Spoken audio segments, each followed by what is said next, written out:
المال والبطولات أم الولاء وحب الجماهير؟ تكون أحد اللاعبين الجيدين في فريق كبير في حقبة ما، أم تكون أسطورة أحد الفرق الصغيرة اللي ما تعرفش إحساس منصات التتويج إلا نادرا؟ اللاعبين اللي هنتكلم عنهم النهاردة اختاروا الاختيار الصعب، وبسببه بعضهم فقد كتير من اللي كان ممكن يكسبه، ولكنه كسب حب جماهير ناديه. منهم اللي رفض عروض أندية كبيرة، ومنهم اللي ملعبش غير لنادي واحد طوال مسيرته، ومنهم اللي وقع في حب نادي انتقل ليه في مرحلة ما من مسيرته، ومنهم اللي اتبع قلبه ورفض الانتقال. اختلافات كتير بين اللاعبين وأسبابهم اللي خلتهم أساطير لأنديتهم، اللي مش من الأكبر في العالم، لا دي كمان ممكن ما تكونش الأكبر في دورياتها المحلية، ويمكن حتى في مدنها. فيديو النهاردة عن أساطير الأندية الصغيرة في كرة القدم.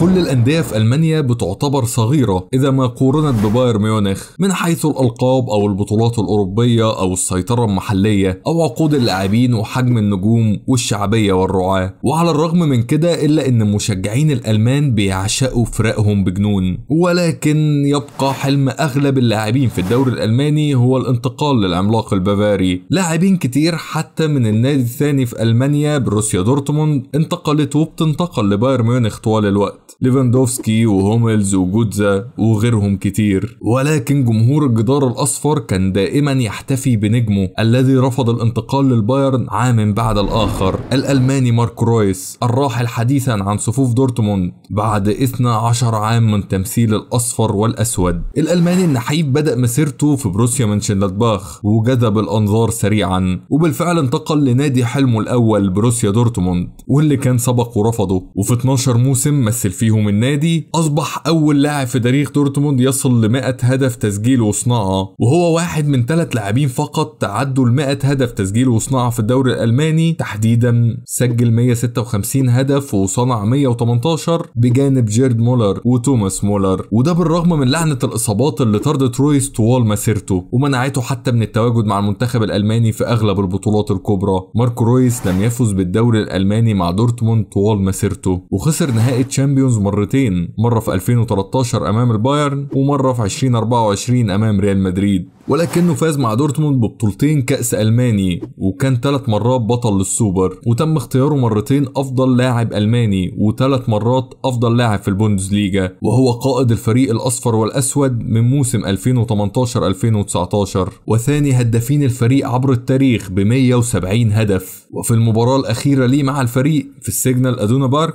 رويس عزم 80,000 من جماهير الجدار الأصفر على المشاريب في لمحة شكر أخيرة على دعمهم طوال السنين الماضية.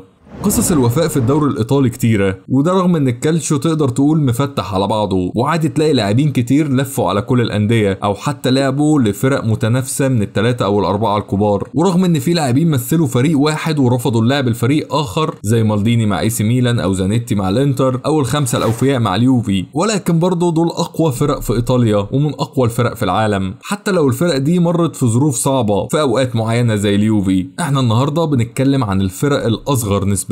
وعموما لا قصة وفاء في الدوري الإيطالي مماثلة لقصة إليساندرو لوكياريلي مع بارما، واللي تعتبر واحدة من أكثر القصص شاعرية في كرة القدم. المدافع الإيطالي لوكياريلي وصل بارما اللي كان في السيريا بي بعد تخطيه لعامه 30، بعد ما كان لعب ل8 أندية في الدرجة الأولى والثانية الإيطالي، ومباشرة صعد معهم للدرجة الأولى، ولمدة 6 مواسم حافظوا على مكانهم في منتصف الجدول. ولكن في 2015 وبعد تأزم الوضع المالي للفريق، نادي بارما يعلن إفلاسه ويتم إبعاده نهائيا من منافسات الدوري الإيطالي، واضطر ما تبقى من النادي لتغيير اسمه لبارما كالتشيو. ابتدوا المشوار من البداية من السيريا دي، واللي بتعتبر أعلى دوري للهواة في إيطاليا. تقريبا كل اللاعبين غادروا النادي كلهم باستثناء القائد إليساندرو لوكياريلي اللي قال جملته الشهيرة: لقد مت مع بارما وأريد أن أولد مجددا مع بارما. لوكياريلي رغم أنه كان وصل لعامه 38 ورغم ان جاله عروض من أندية تانية في الدرجة الأولى، ولكنه لم يهتم سوى بالوعد اللي وعده للجماهير بأنه لن يغادر حتى يرى بارما مجددا في دوري الدرجة الأولى، وده اللي حصل بالفعل. موسم بعد الثاني بعد الثالث تخطى الفريق الدرجة تلو الأخرى، والقائد تقريبا لا يغيب عن صفوف الفريق الأساسي. وفي نهاية موسم 2017-2018 لوكياريلي يفي بوعده ويعود ببارما مجددا للدرجة الأولى، ودي كانت المرة الأولى في تاريخ الدوري الإيطالي إن فريق يتخطى 3 مستويات في 3 مواسم متتالية، ولوكياريلي اللي وفى بوعده لجماهير بارما يبلغهم أنه الآن فقط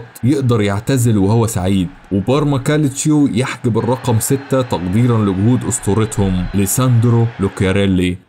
بالتأكيد دييجو أرماندو مارادونا هو أسطورة نابولي الأول وواحد من أهم أساطير كرة القدم بشكل عام، ولكن وضع مارادونا مع نابولي هو وضع معقد وسنين غريبة. فاز فيها مارادونا لنابولي بالدوري الإيطالي مرتين وكأس الكؤوس الأوروبية مرة واحدة، وعشان كده عملنا فيديو كامل يحكي حكاية مارادونا مع نابولي. ولكن نابولي ليه عدد كبير جدا من اللاعبين اللي عشقوا مدينة الجنوب، وجماهير النادي اعتبرتهم من أساطيرهم زي ميرتنز وإنسيني. ولكن بعد مارادونا مباشرة جماهير نابولي ترى أن مارك هامشيك صاحب قصة الشعر المميزة هو الأسطورة المحببة لقلوبهم، واللي رفض جميع الإغراءات من كبار أوروبا من أجل البقاء مع نادي الجنوب الأزرق رغم تلقيه العروض من يوفنتوس وبايرن ميونخ وأندية الدوري الإنجليزي، لدرجة أن الراحل مينو رايولا قرر ما يكملش كمدير أعمال للاعب السوفلاكي، لأنه حسب وصف رايولا الرياضي العظيم لازم يلاقي هدف جديد يحفزه سواء كان ميسي أو زلاتان أو هامشيك، في رسالة واضحة لهامشيك أو هامسك بضرورة خروجه من نابولي. ولكن هامشيك ظل يقول أن الفوز مع نابولي أفضل من الفوز مع أي فريق آخر، وأنه محتاج ما هو أكثر من البطولات، هو محتاج أن يحس بشيء في روحه. كلام واضح من لاعب منتصف الميدان وصانع ألعاب نابولي. الشيء المحزن الوحيد أن هامشيك رحل عن نابولي قبل ما يفوزوا بالكالتشيو في 2022-23 وتحديدا في 2019 بعد ما وصل لعامه ال 32. هامشيك التحق بنابولي في 2007 وهو عنده 20 سنة وقضى معاهم 12 موسم تسلم فيهم مهام قيادة نابولي في آخر 5 مواسم منهم، ورغم أنه خدم كل مسيرته كمتوسط ميدان إلا أنه كان في فترة ما الهداف التاريخي لنادي نابولي ب 121 هدف، ولكن قدر إنسينيو أنه يتخطاه بهدف واحد وميرتنز ب 27 هدف عشان يصبح ثالث هدافين نابولي عبر التاريخ. ولكنه يظل أكثر من مثل فريق الجنوب ب 520 مباراة سجل فيهم 121 زي ما قلنا وصنع 103 هدف. بالطبع هامشيك كان أفضل لاعب في سلوفاكيا في 8 مواسم وهو أكثر من فاز بالجائزة، ومع نابولي قدر يفوز بكأس إيطاليا في مناسبتين وبالسوبر في مرة وحيدة. ولكن رغم عدم فوزه بالدوري مع نابولي إلا أنه هيظل واحد من أهم أساطيرهم عبر التاريخ.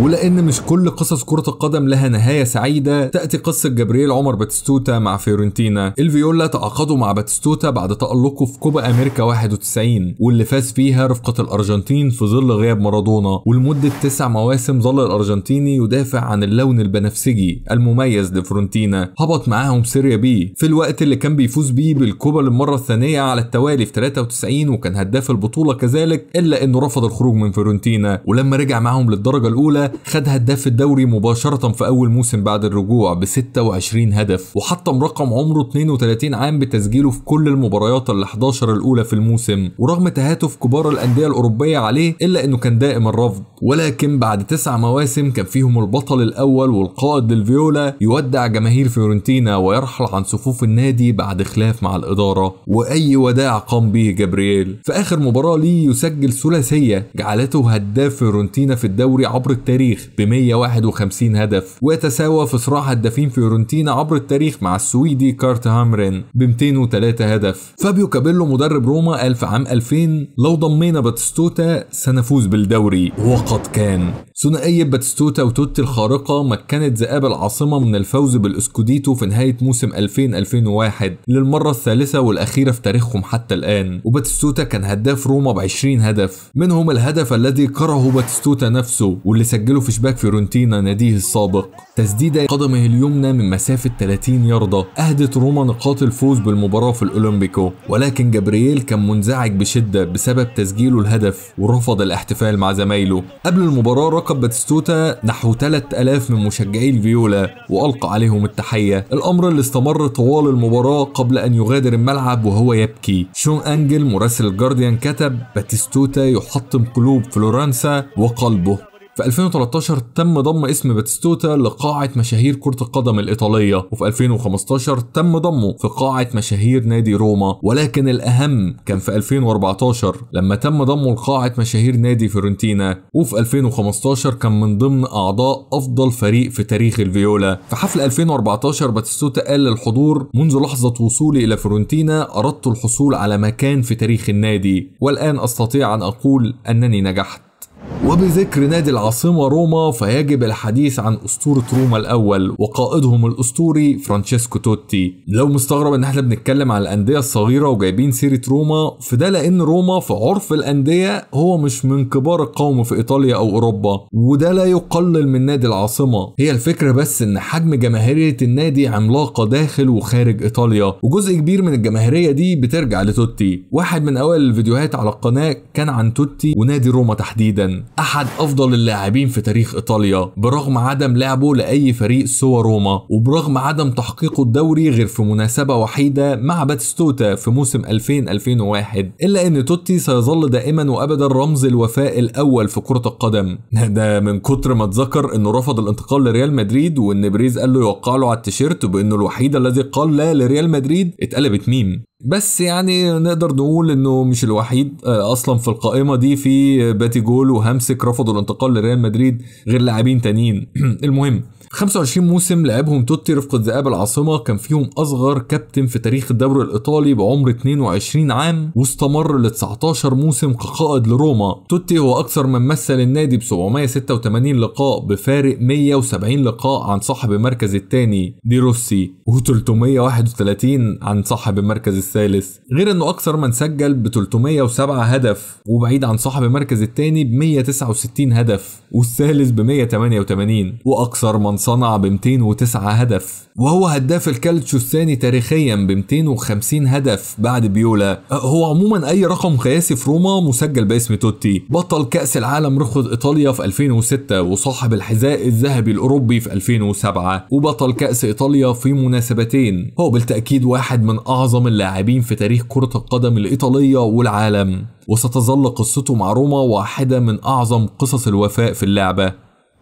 في مباراة دور المجموعات ليورو 2012 بين اسبانيا وايطاليا، ومع بداية الشوط الثاني بالوتيلي يهدر فرصة غريبة جدا، مباشرة بعدها مدرب المنتخب الايطالي يستبدله بلاعب تاني، واللاعب التاني يحتاج اقل من 5 دقايق عشان يسجل هدف المباراة الاول لصالح ايطاليا. اللاعب ده كان انطونيو دي ناتالي. ايطالي اخر قرر ان يتبع قلبه ويرفض عروض ميلان ويوفنتوس من اجل البقاء مع اودونيزي، الرجل الذي قال: لن اترك اودونيزي ابدا حتى لو طرق ريال مدريد بابي، أريد إنهاء مسيرتي هنا والوصول ل 150 هدفا في الدوري الإيطالي بالقميص الأسود والأبيض. يعني هو مدريد ما عرضش، بس يعني لو عرض فسأكون الرجل الذي قال لا برضه، يعني عادي. دي ناتالي قد يكون من أقل الأسماء شهرة في الفيديو ده، وهو كذلك من أقل الأسماء شهرة في ال10 الأوائل في قائمة هدافين الدوري الإيطالي، اللي دي ناتالي السادس بينهم ب 209 هدف. دي ناتالي واللي بدأ مسيرته في إمبولي، واللي أعروه في 3 مناسبات قبل ما يرجع ويثبت نفسه معاهم. انتقل لأودونيزي اللي قدم ليه الرقم 10 في سنة 2004، ولكن أفضل مواسمه كان 2010 وهو عنده 33 سنة، لما ساهم بنسبة 54% من إجمالي أهداف أودونيزي في الموسم ده، وتجاوز الرقم القياسي لعدد الأهداف المسجلة في موسم واحد للنادي الأبيض والأسود لما سجل 29 هدف. وشهدت ثنائيته ضد باري في 9 مايو 2010 تجاوز ناتالي لل100 هدف في الدوري الإيطالي، وحصل على جائزة أفضل لاعب إيطالي في العام ده، غير إنه حصل على جائزة هداف الدوري الإيطالي، وكان في المركز الثاني في الموسم ده رفقة ديدييه دروجبا في سباق الحذاء الذهبي الأوروبي، واللي كانوا على بعد 5 أهداف عن صاحب المركز الأول ليونيل ميسي. وفي موسم 2010-2011 واللي جاب فيه هاتريك في مباراتين متتاليتين ضد ليتشي ونابولي، حقق أفضل معدل تسجيل للاعب في الدوري الإيطالي لما سجل 28 هدف في 36 مباراة بمعدل 78%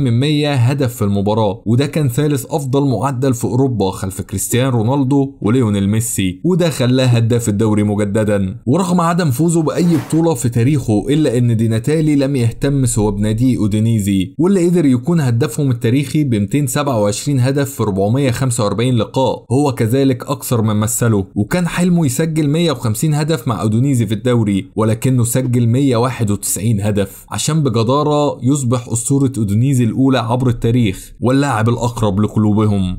حلم اللاعبين في اسبانيا عادة بيتمثل في تمثيل واحد من فرق القمة او الاحتراف في الدوري الانجليزي، وده اللي عمله ايجو اسباس بعد ما تدرج في ناشئين سيلتا فيجو وظهر مع الفريق الاول في الدرجة الثانية، واختياره مهاجم العام في النادي ومشاركته للمرة الاولى في الدوري الدرجة الاولى في 2012-2013، ومباشرة بعد موسم وحيد في الدوري الدرجة الاولى سجل فيه 12 هدف ينتقل لنادي ليفربول الانجليزي. دوره كان واضح من البداية انه لاعب بديل للاعبين زي فيليب كوتينيو او ستيرلينج او ستوريج او سواريز، ورغم انه صنع هدف اللقاء الوحيد في المباراة الاولى امام ستوك لستوريج، الا ان الاسباني عانى في التأقلم والتحدث بالانجليزية، وقضى اغلب الموسم على الدكة عشان ينتقل على سبيل الاعارة لاشبيلية وبعدها يرجع لبيته. اصل من خرج من داره يتقل مقداره. الراجل عرف ان ملوش غير سيلتا وسيلتا ملهاش غيره. 9 مواسم منذ رجوعه لسيلتا اصبح فيهم الهداف التاريخي للنادي ب 204 هدف قابلين للزيادة. صاحب المركز الثاني عنده 74 هدف واعتزل من 20 عام، وهو اكثر من ارتدى قميص النادي ب 493 لقاء، وقائد النادي الحالي، وما يحللوش اللعب غير امام برشلونة طبعا اللي سجل فيهم 10 اهداف في 18 لقاء. اي حد بيتابع الدوري الاسباني عارف مدى اهمية اسباس صاحب ال 36 سنة بالنسبة لنادي سيلتا فيجو. اللاعب صاحب افضل معدل تسجيل ضربات جزاء في التاريخ، مش كريستيانو رونالدو ومش ليونيل ميسي، هو في الحقيقة الانجليزي مات ليتيسيير بنسبة 98%. سجل 47 من 48 ضربة جزاء سددها. اللاعب الذي رفض عروض كبار القوم في الدوري الانجليزي تشيلسي واليونايتد وتوتنهام، وفضل الاستمرار مع ساوثهامبتون واللي بيعتبر اسطورتهم الاولى عبر التاريخ، واحد من افضل لاعبي خط الوسط الهجوميين في تاريخ البريمير ليج، لانه بغض النظر عن بطئه وافتقاده للياقة البدنية ووزنه الزائد، مات ليتيسيير كان واحد من اكثر اللاعبين الموهوبين فنيا اللي شافتهم الكرة الانجليزية. وبرغم كونه لاعب وسط الا انه عادة كان بيسجل اهداف صعبة حتى على المهاجمين. الموضوع من البداية غريب جدا. مات بعد انضمامه لفريق شباب ساوثهامبتون في 85، سجل 59 هدف، فبمجرد ما تم 18 عام ادارة ساوثهامبتون ضموه للفريق الاول. وتخيل انت بتتكلم في الثمانينات، كان شيء صعب جدا ان لاعب في السن ده يكون لاعب في الفريق الاول وكمان يشارك بصفة اساسية تحديدا في 31 مباراة. ولكن الغريب انه لما كان عنده 20 سنة في موسم 89-90 مات ليتيسيير سجل 20 هدف ونهى الموسم كثالث هداف للدوري الانجليزي، وتحصل على جائزة